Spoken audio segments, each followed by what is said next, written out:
It's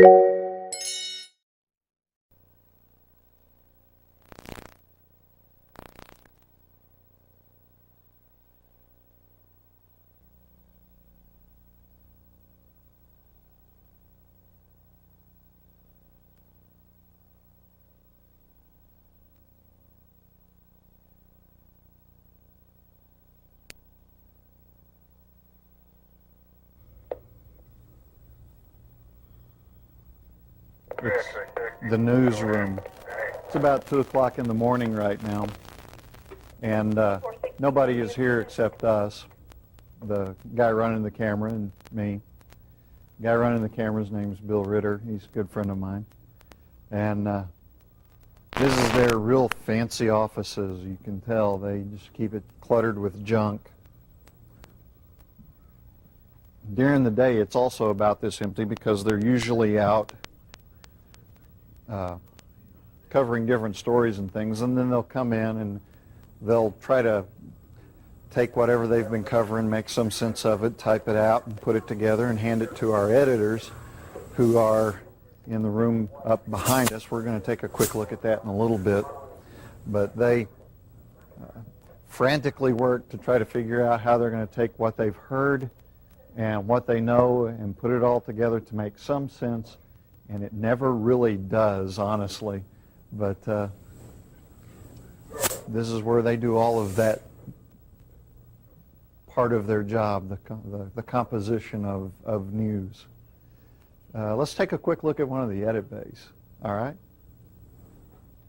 This frightful-looking monstrosity is I'm not sure exactly what you would call this.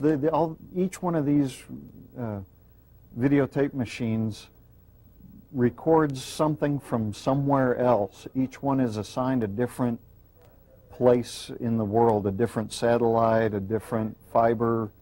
So in one machine we might be recording CBS in Los Angeles. In another machine we might be recording CNN in Baltimore. In another machine it may be something from our microwave trucks down the street. But they keep them going just about 24 hours a day, except on the weekend when there's really nothing happening at 2 o'clock in the morning. But they have a schedule, and they have a stack full of tapes, and they throw them in and hit record and go about their business. And hopefully somewhere down the line they'll be able to take a look at it and go, oh, we need this story from this point and put it here. These are the edit bays when the photographer and the reporter get done out in the newsroom and they want to put their story together. They finish typing it, they get a script off of the printer, the editor looks at it, or the photographer, whoever it might be, and they look at it and say, okay, well, I need to pull video off of a cassette. These are what the field cassette looks like. It's a lot smaller because it needs to be light and it goes into the camera. These are what they usually play them out of. They're the same thing, and they almost look like a regular VCR tape, but they're just a millimeter bigger, so they don't quite work in a regular VCR. But he'll take the script and he'll put one in one machine and he'll be recording on that, and because nothing is shot in order, he takes it and has to search back and forth, and these machines are set up to where they sync together to make it seamless, to make it look like it's all one piece, that it was shot in order. And if we have to have a graphic, and I'll show you the graphic stuff a little bit later, they'll bring in a graphic from another tape and they'll throw it in here and make it all and put it all on one tape instead of these. They might have 20 or 30 of these that they're using for just one story. And if we take a look behind us, this is just a collection of a stack, like John Young here for Thursday. He might pull in all of the, 3 tapes for just one story. And they're raw footage stuff, any given day. This is the master edit suite. The only reason it's the master edit suite is because it's got 3 machines instead of the normal 2. and it has a special purpose in our newscast. After the photographer puts together his story, they take and they put it in a rack down here at my knee, and they give it a number and a title, and they stick it all in order so that the person who's in this bay, all they have to do is hold up a list and go down the list and go, oh, story 10 goes next, story 11, and they'll play it 1, 2, 3, 1, 2, 3, and they'll rotate them. The first story will play out of the far machine, and then when they're done with it, they'll go to the next machine, and then the next machine. And they have to keep track of it up here on these monitors so that they know what is playing and what's coming up next. And then they'll watch how it looks up here on the main program during the newscast. So they're having to keep track of a whole bunch of different things all in one mix. And to watch these people work, you would think that they need to be an octopus with dozens of arms, because they're pulling one tape out, throwing it in, pulling another tape out, throwing it behind them, and just constantly moving. It's an incredible thing to watch. And I wish I could really shoot this, show you what they do during a newscast, but unfortunately it's so chaotic in here at that time that unless you have business in here at that time, they don't let you in here. So, if it gets so busy that if the station owner walked in, they would throw him out, just because he would be in the way standing there. But and like I say, it's really incredible to watch these people just go at it.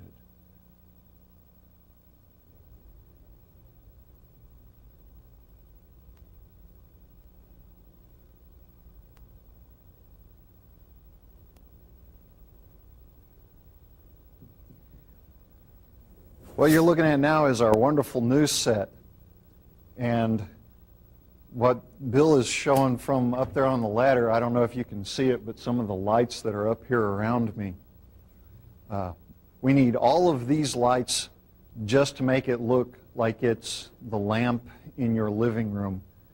The reason is cameras are not as sensitive as the human eye, so we have to just flood them with all sorts of lights. So we got to throw light on everything, and then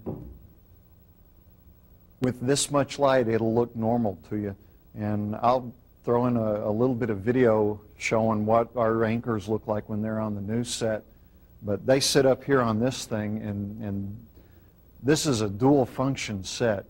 They sit around at these tables here, reading the news, looking at the little dark squares. We have monitors there so that they can see the newscast. And that's when we do our normal nightly 5, 6, 10, and some of our afternoon and morning shows are done there.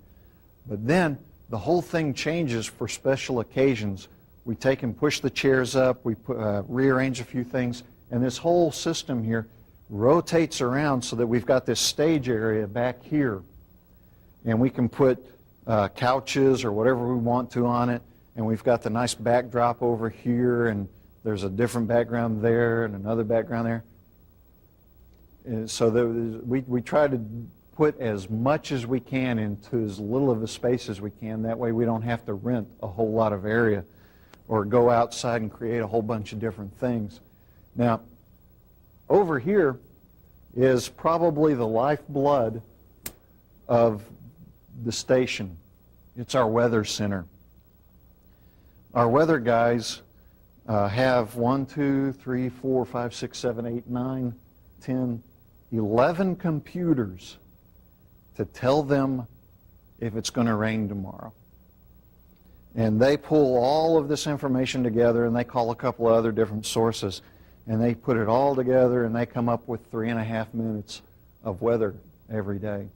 And then it starts to really pay off when there's bad weather, because we have a lot of tornadoes here, and the tornadoes are real unpredictable. So these computers are hooked up to all sorts of satellite systems and other things that show where the wind is starting to do the tornado effect and start to cause storms.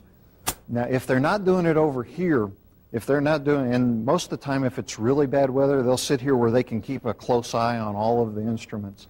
They put together a slideshow if they're not here for bad weather, and they have two places, and I'll show you one of them in a second. The other one is a neat little thing which you know about, the chroma key wall. It's a green wall or a blue wall or an orange wall, and they'll stand in front of this thing and they'll look at a monitor here. They'll look at a monitor on the front of the camera, and this is one of our cameras. I run this thing every now and then.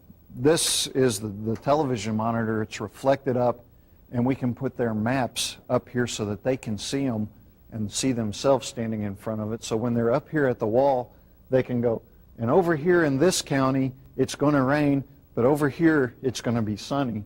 And they have all of that stuff, so it looks like they're just talking to you, and they know what they're doing behind them. And if you can see the lights up here, it's tons of light. Right now, I can't see much further than about this, but the camera is usually up close enough under that so that they can see what they're doing. And it's part of the whole magic of television. Let's go into another room and we'll show you a little bit more. This is the weather garden. When they're not at their computers or standing inside at the green wall, we had this idea that we would do weather out in the weather. So if it's sunny, if it's dark, if it's raining, snowing, we're out here doing it. And so that they can have the same effect that they do inside, they'll start with all of our garden back here and all the plants and everything. And then we'll give them the cue, and they'll hit a button down on the floor, and the chroma key wall will come down, and we'll put the maps or whatever they need right behind them. And they'll stand here with a monitor over there and a monitor on the camera, just like they do inside, and they'll explain everything. And if it's raining on them, they're getting wet while they're pointing at saying, well, you know, it's raining here and right here. And then when they're done, they'll bring it back up, and life goes on. For them, they'll go on to do whatever. We'll go to a commercial and set up for the next part of the newscast. But they also have, and I wish I could show it to you, but it's so dark right now. We have a picnic table over here that we can use for interviews outside. And, ooh, I just thought maybe, yeah.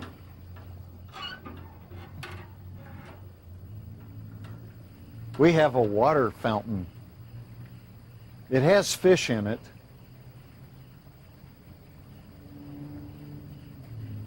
And sometimes they'll do interviews over here and they'll look at the fish or do whatever. We change it for the different times of the year. And it's a very, very versatile place. They threw a big fit to have it made, and once we got it, nobody thought it would work, but it's worked out really well for us at the station. I know all of this is boring. Let's move on to something else. No, we haven't hit a galaxy far, far away. This is our graphics department, and if you look around, you can see it's very, very messy, and it has a lot of toys in it. And that's for a reason. And yes, they're all Star Trek fans and fans of other different things.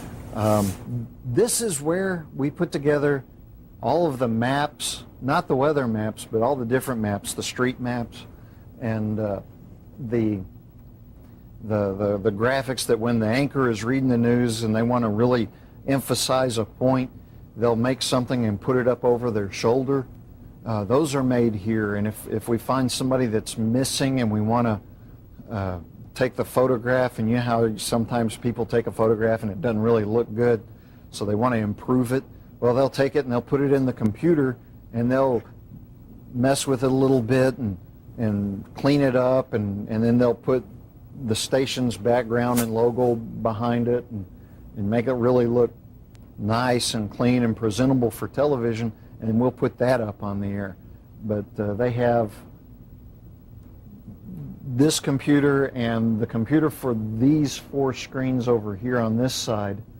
That lives in a rack all by itself near my place, my office.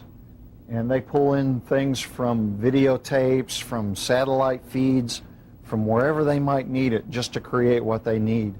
And it's all done here. And people, I don't know where the toys came from. They just started showing up. One day Perry, I think, came up with a toy, and he left it here, and people just kept adding to it. And everybody hangs out here. That's why there are so many chairs. We took a lot of them away. But they just started putting things all over the place. I'll show you my office now.